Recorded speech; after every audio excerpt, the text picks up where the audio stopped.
سب سے پہلے ہوتا ہے کہ جنات کا بسیرا بیسیکلی ہوتا کہاں پہ ہے، کن مقامات پہ جنات پیدا ہوتا لیکن انسانوں کی طرح ہی ہوتے ہیں کہ انسان جو ہے میدانی علاقوں میں بھی ہوتے ہیں، صحرائی علاقوں میں بھی ہوتے ہیں، پہاڑی علاقوں میں بھی ہوتے ہیں۔ اسی طرح جنات کا ماحول ہے۔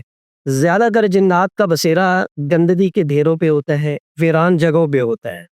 گندگی پہ یہ زیادہ ہوتے ہیں، جیسا کہ آپ صلی اللہ علیہ وسلم نے فرمایا جب بیت الخلاء میں جاؤ تو دعا پڑھ لیا چلو اللہم انی اعوذ بک من الخبث والخبائث۔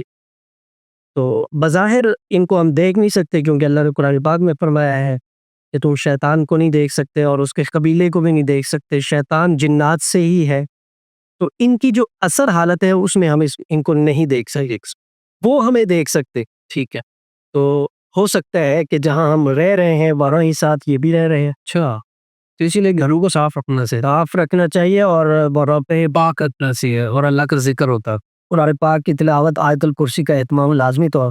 اچھا، مطلب آپ گھر میں روزانہ یہ تمام کرے۔ ہاں یہ تو حضور علیہ السلام نے فرمایا ہے نا کہ اپنے گھروں کو قبرستان نہ بناؤ، یعنی اگر آپ نماز کے ادائیگی کے لیے مسجد میں گئے ہیں فرض وہاں پڑھیں، باقی نوافل سنن جو ہے آپ بہت اچھا میں آ کے پڑھیں۔